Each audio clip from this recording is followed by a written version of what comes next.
Bonjour à tous et merci de nous rejoindre sur Futur TV pour cette nouvelle édition de la rédaction. Voici les titres de ce journal.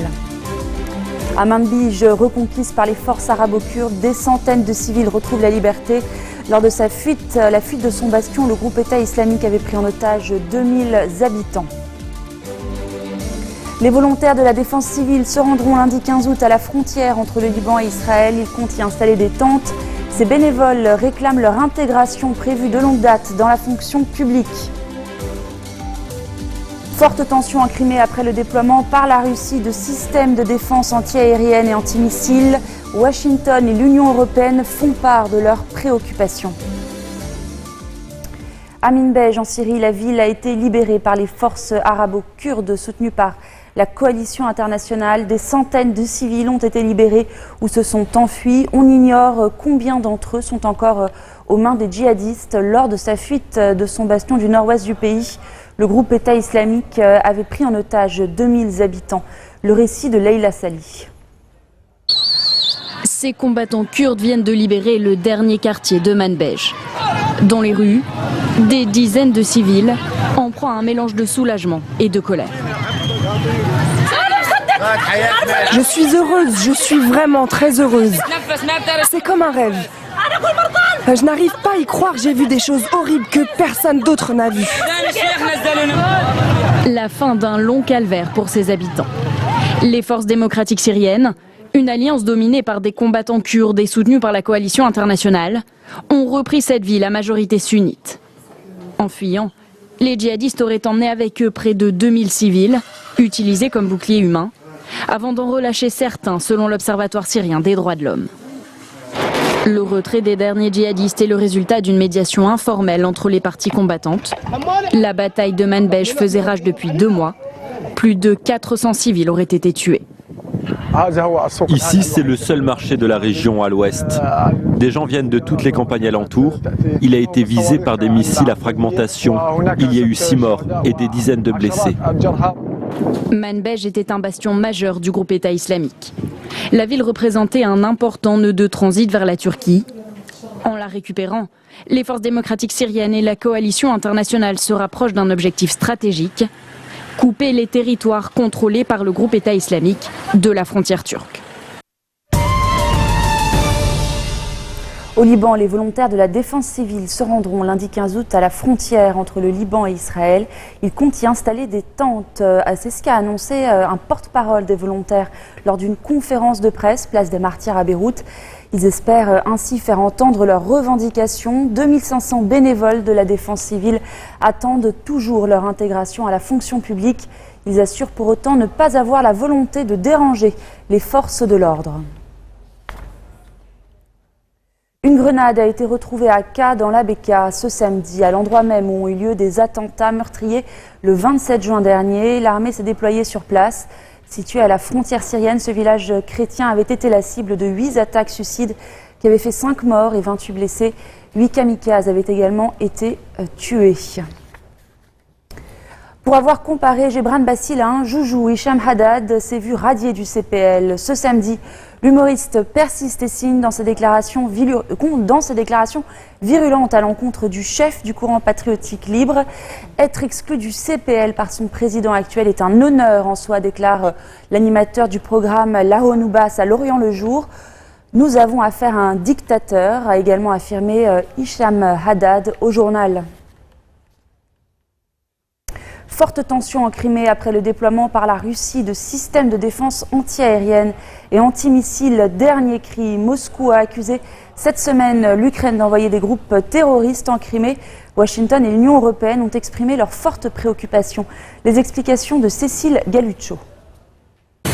C'est un système de défense antiaérienne et antimissile comme celui-ci qui est désormais déployé en Crimée. Le S-400 permet d'accrocher 80 cibles et de contrôler jusqu'à 160 missiles. Un système d'armement en dernier cri donc, dernier étalage en date de la force du président Poutine. De son côté, l'armée ukrainienne a été placée en état d'alerte. Sur la ligne de démarcation avec la Crimée, les exercices militaires se multiplient. J'ai ordonné à toutes les unités des forces armées de la garde nationale, des services de sécurité et particulièrement aux gardes-frontières près de la Crimée et de la frontière Est de se tenir prêts. Un étalage de puissance militaire qui inquiète les Occidentaux. À l'origine de cette nouvelle crise, le Kremlin accuse Kiev d'avoir envoyé en Crimée des groupes de saboteurs et d'être à l'origine de plusieurs attaques. Toujours selon Moscou, des affrontements armés auraient même coûté la vie à un agent des services de renseignement russes et à un militaire. L'Ukraine, elle, juge ces accusations absurdes et cyniques. Ce nouvel épisode de tension est l'un des plus importants depuis l'annexion de la Crimée par la Russie il y a 2 ans. Un conflit armé s'en était suivi, mais à l'époque, les relations diplomatiques entre Kiev et Moscou n'avaient pas été rompues.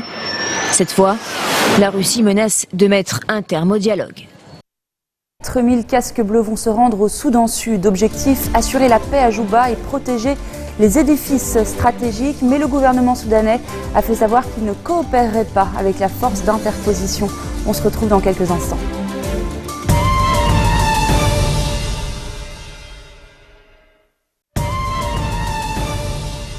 La Turquie réagit aux déclarations du prince Zeid Ra'ad Zeid Al-Hussein. Des commentaires inacceptables s'insurge le ministre turc des Affaires étrangères Tanju Bilecik dans un communiqué. Le haut commissaire des Nations Unies aux droits de l'homme a estimé qu'Ankara devrait réfréner sa soif de vengeance après le coup d'État manqué du mois dernier. Il a appelé mercredi les autorités turques à garantir les droits des personnes emprisonnées. Plusieurs milliers de juges, militaires, policiers, journalistes, professeurs et fonctionnaires ont été arrêtés ou suspendus de leurs fonctions depuis le 15 juillet en Turquie. Le Parlement yéménite réuni ce samedi. Il s'agit d'une première depuis le début de la guerre civile il y a près de 2 ans dans le pays. Cette décision renforce les opposants houthis chiites qui occupent le terrain et fragilise le gouvernement sunnite en exil soutenu par l'Arabie saoudite. Les rebelles et leurs alliés du Congrès général du peuple contrôlent la capitale, Sanaa, depuis septembre 2014. Ils ont résisté aux frappes aériennes de la coalition arabe. Dans un communiqué, le président en exil a qualifié la séance du Parlement d'illégale et a indiqué que les députés qui y assisteraient étaient susceptibles d'être poursuivis en tant que criminels. Je vous le disais, le Conseil de sécurité de l'ONU a adopté la résolution d'initiative américaine prévoyant l'envoi de 4000 soldats au Soudan Sud. L'objectif, assurer la paix à Djouba et protéger les édifices stratégiques comme l'aéroport. Mais les autorités ont fait savoir qu'ils ne coopéreraient pas avec cette force d'interposition.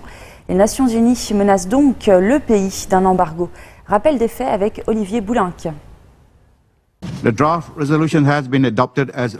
11 voix pour et 4 abstentions, le Conseil de sécurité de l'ONU a adopté la résolution. Le texte proposé par les Américains prévoit l'envoi de 4000 casques bleus supplémentaires au Soudan du Sud pour assurer la sécurité dans la capitale Djouba. La force devra assurer la sécurité et la libre circulation dans la capitale. Elle devra protéger les installations clés, essentielles au bien-être des habitants de Djouba, et elle aura l'autorité d'empêcher les attaques contre les civils, les Nations Unies et le personnel humanitaire. Une force de maintien de la paix qui devrait être assurée par les soldats éthiopiens, kenyans et rwandais. Les Nations Unies répondent ainsi aux dirigeants africains qui avaient réclamé l'envoi d'une telle force après des violences début juillet qui ont fait près de 300 morts. Mais le gouvernement de Salva Kiir a rapidement rejeté cette résolution. Il est malheureux que le Conseil de sécurité n'ait pas pris en considération le point de vue du gouvernement lorsqu'il s'est exprimé hier. Nous avons rédigé 9 pages en réponse au projet, mais cela n'a pas été pris en compte et nous le regrettons. Notre position est donc toujours la même. Nous ne voulons pas de ces 4000 soldats dans notre pays. La force de l'ONU devrait ainsi venir appuyer les 13 500 soldats de la MINUS, dont le mandat a été renouvelé jusqu'au mois de décembre. Une force pourtant très critiquée pour son inaction. Des dizaines de milliers de civils ont ainsi été attaqués au sein des bases de l'ONU le mois dernier. Pendant ce temps, les combats dans la capitale se poursuivent entre les forces gouvernementales et les ex-rebelles du vice-président Riek Machar. Des violences qui mettent en péril l'accord de paix signé l'année dernière pour mettre un terme à une guerre civile qui, en 3 ans, a fait des milliers de morts et près de 2 500 000 réfugiés. Fidel Castro fête ce samedi 13 août ses 90 ans. Depuis plusieurs semaines, tout ou presque à Cuba a trait à cet anniversaire. Les événements culturels, sportifs ou encore universitaires sont désormais systématiquement dédiés aux 90 ans du leader de la révolution cubaine. Regardez ce cigare, il mesure 90 mètres et a été réalisé par José Castellar, déjà détenteur de 5 records Guinness en la matière. Ce dernier a expliqué qu'il ne connaissait pas personnellement le leader cubain retiré du pouvoir il y a 10 ans et qu'il ne fume plus le cigare depuis 30 ans. Fin de cette édition, voici le rappel des titres. À Manbij, reconquise par les forces arabo-kurdes, des centaines de civils retrouvent la liberté. Lors de la fuite de son bastion, le groupe État islamique avait pris en otage 2000 habitants. Les volontaires de la défense civile se rendront lundi à la frontière entre le Liban et Israël. Ils comptent y installer des tentes. Ces bénévoles réclament leur intégration prévue de longue date dans la fonction publique. Forte tension en Crimée après le déploiement par la Russie de systèmes de défense anti-aérienne et de missiles. Le dernier cri, Washington et l'Union européenne font part de leurs préoccupations. Merci de votre attention. Retrouvez-nous tous les jours à 16h40 heure de Beyrouth. Vous pouvez également nous suivre en ligne sur notre site web ou en téléchargeant notre application mobile. Excellente soirée à toutes et à tous. Thank you.